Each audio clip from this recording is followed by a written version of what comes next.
I am late, like actually really fucking late. But there's a reason for that. I have no internet. There's a hurricane and there's no internet anymore. So I'm recording this at home and I'm gonna upload it at work because there was some really important news for Pantheon Rise of the Fallen that I think we need to get into. Just you know, don't tell my boss that that's how I'm using work resources, because I think it might be frowned upon. But the thing is that this news is big enough that it's worth the risk, because we're gonna get to play Pantheon. Not just me, not even just you with your money. It's literally like all of us. We're all gonna be able to get to play because Pantheon is going into early access. There's a lot of info on this, a lot of things that were going to be in this early access for Pantheon, a lot of things that are not. So let's break down exactly what it means for all of us and what to expect, because this is happening very, very soon. Just kind of expect the editing quality of this video to be a little bit worse than usual. So, marginal.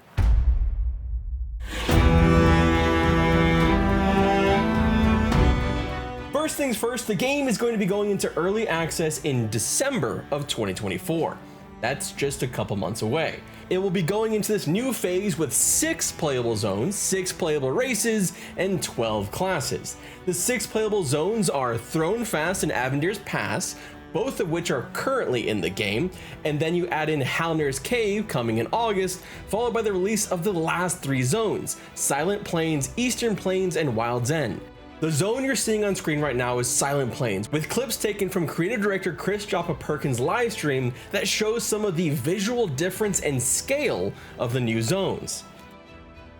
Speaking of visual differences, along with the new zones and early access, we'll get to see all the work that's been going on with armor and character models shown here with the ogre and the different module pieces that we'll be getting for the armor. This is something that's been a long time coming, and before this announcement, the early access announcement, I was actually doing this report card for Pantheon Rise of the Fallen, and spoilers, well, that video is not coming out anymore because it's kind of irrelevant. But one of the things that I gave them a bad grade on, really the only thing I gave them a pretty much a failing grade on, was the fact that we did not have any more playable races in, despite how long it's been since we've just had the human model. How a lot of the world itself had been getting a lot better, but then it was making the human model and the armor that went with that human model feel more and more bland, more and more basic. And there wasn't a whole lot of different types of armor anyway that you could see. This is, I think, going to be one of the biggest things that this early access phase is going to be bringing forth, is not just all the armor and the ogre, which we've been expecting for a long time, but more playable races than we thought we'd be getting before the end of this year. Those playable races, the ones that are coming out at the end of this year, which is going to be the human, which is already out, but will be getting a bit thicker. And then, of course, you have the ogre, which we've already seen, the elf, the halfling, the darkmer, and the dwarf. If we're keeping track, that means zone-wise from now until the end of the year, Pantheon's world would grow by over 50% in sheer number of zones, if not total size and depth, as that remains an open question with how much content will be in each of these zones. Playable races will go from 1, the humans, to 6. For classes, the game will almost have a full kit already, with 12 of 14 that will be playable in early access. To the surprise of some, but the delights of, well, I suppose, me, there's actually going to be a change in the classes that we're going to get for that little last bit. We just got the summoner and the ranger, bringing the classes up to 11 of the base classes. There were originally going to be 12 classes. Well, there were 2 other classes that were mentioned as post-launch classes: the bard and the necromancer. The other class that was rounding out the 12 was the druid. Well, that's not happening anymore. The necromancer is going to be the next class, and that class is coming on September 9th. The necro is going to be a class that is going to be somewhat reminiscent of EverQuest 1's necromancer, including different types of necromancer skeletons, but additionally will have selfish CC abilities. The necromancer will not be like the summoner and have multiple pets. It'll only have 1 pet, and we have confirmed that it'll have different types of skeletons at the very least. Anyone who played an EverQuest Necro in the early days of EverQuest, like the classic days of EverQuest, might remember a specific skill called Screaming Terror. Screaming Terror was a temporary mez that you could use as a necromancer in that game, and it was kind of like an oh shit type skill, and so it was one of those skills that EverQuest kind of abandoned. It stopped using this idea of necromancers being able to flex into this kind of CC role.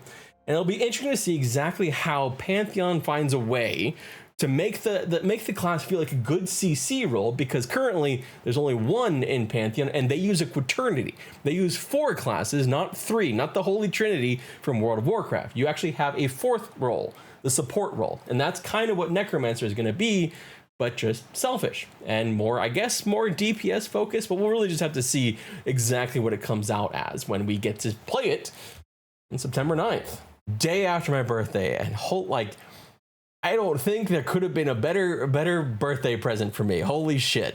I'm going to be streaming for sure. But those of you who are fans of the Druid and the Bard, don't fret, because those classes are still coming. They're just not going to be there for early access launch. And the reason being that there's some systems that they need to work out, specifically with how the Druid Herode pet thing, which I'm not entirely sure how that works, but there's stuff that needs to be worked out with those classes. And the Bard is just, well, it's a Bard, and that's going to just require a little bit of extra fine tuning. But it's also perhaps one of the classes I'm most excited about because of PVL's involvement with this game and the incredible sound design they have done, and how much wonderful music we already have in game, and seeing what a sound design team can do with a Bard like that. Can't wait. We don't have an exact date in December yet for early access, but we do know that they're looking at third-party options. Whether that means Steam, Epic, GOG, or whatever, we're not sure, but they are going to at least still offer the game as a digital download from their website. It has also been confirmed that there will be no subscription during early access, and that all current pledges will get access regardless of tier level. Seasons, the tiered testing access that has been going on for this year, will continue with 2 more to finish it out, with the next season bringing in Halnir in August, and the final season bringing in the aforementioned Necromancer in September. The end of season doesn't mean the end of gameplay though, as servers will remain up to play.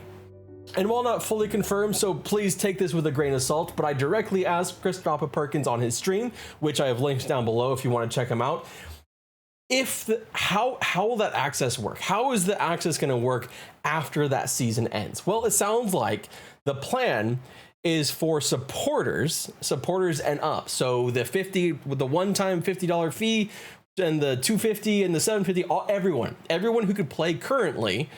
Once that supporter week starts, that will continue on. They'll be able to keep playing until they need to bring it down for early access or whatever, whenever that is, and for however long. None of that's really decided. But it's at least great to hear that you'll still have a ton of time to play the game before early access actually starts. Now, as far as a wipe going into early access, I don't know. I don't have any answers on that. I don't think it's been officially addressed yet. I would expect a wipe before early access starts, but I don't know. It's also been stated that there's probably going to be some wipes during early access, though the exact time frame hasn't been explained or anything, because it is actually still a testing phase. Early access for MMOs is still kind of a newer concept. We recently just had PAX Day launch into early access.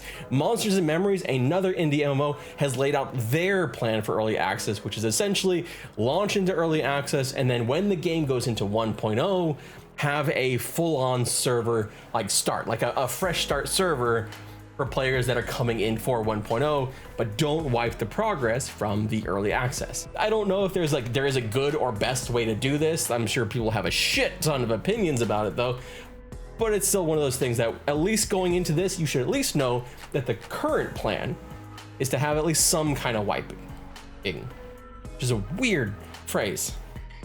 But the reason for all this is probably best explained by Visionary Realms themselves. As they put it, early access will allow further development and refinement of the game while being played on a global scale. Visionary Realms plans to use the time in early access to gain more feedback and data, improve the game and its tools, and add more content. CEO Chris Rowan went on to say that this is a huge step for Pantheon moving forward, and it's due in part to the success of their testing seasons phase, something that has been reiterated multiple times by creative director Chris Perkins.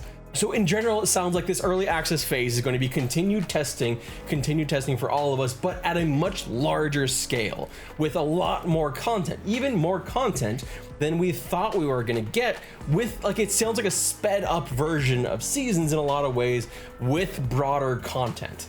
At least that's how I'm reading it so far. But I want to take a moment to talk about another part that's not good news, a part that's actually really sad. Now, if you've been around gaming in general, over the last couple of years, you've probably seen a ridiculous amount of layoffs, of studio closures, of all kinds of just bad shit happening for studios of all kinds, all sizes, from small indie studios to huge mega studios to anyone who was ever purchased by freaking Embracer. But when it comes to Visionary Realms, one of the things that was mentioned in this announcement of early access, something that's actually kind of toned down a lot of the joy that I had when I first read the announcement, is that there are a couple people on the team whose contracts they had to pause. Basically, the general idea that I've gotten from a couple different comments from VR staff, from what they're talking about with this, is they needed to pause those contracts because they weren't directly related to what they needed to get done for early access. No matter how you slice it, that's not great. That's not a good thing. I'm not looking at it personally as like, oh, like the sky is falling and VR is running out of money. I'm looking at like, these people were working at a job where they were invested, they cared, and they were putting their time and effort in. And they're now being told they can't do that anymore, at least for the foreseeable future. So that's why, like, my biggest hope from all of this is not even just that we get to play the game. It's that I hope those people will be able to resume their contracts sooner rather than later, or they find some kind of other employment elsewhere to do the things that they want to do, to create the things that they want to do, to code the things that they want to do. So I just wanted to take a moment, because that shit sucks, man. Like, it just really does.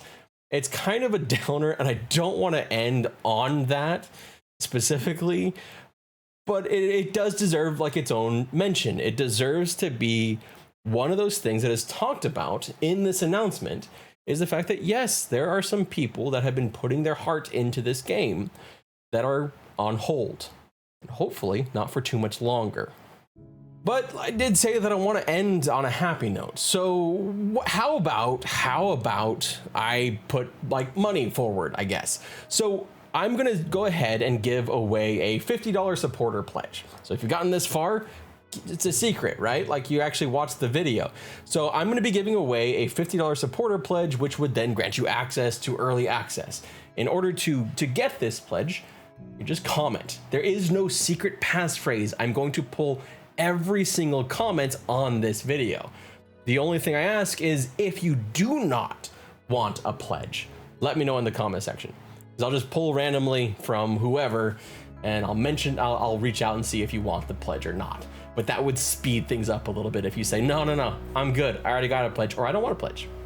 In the meantime, if you want to experience a little bit more of what Pantheon has to offer, and you want to hear directly, not from my like silly YouTube ass, but perhaps one of the best streams we've had in a while that's actually not on this channel at all, well, Pantheon did a stream with corwd that kind of went through some of the things they've done recently, and they got to see a lot of the little areas everywhere. So go ahead and check this video out right here from Pantheon Rise of the Fallen, where corwd streams with the developers and goes into the things. And if you know anything about my history, streams like that are actually why I became a content creator, because I wanted to do cool shit like that. And I was inspired to become a content creator because of corwd, so that's pretty cool. My name is Hardware Flynn. Thank you so much for watching this. I will do my best to get this uploaded in a manner that makes sense. Bye. I'm leaving.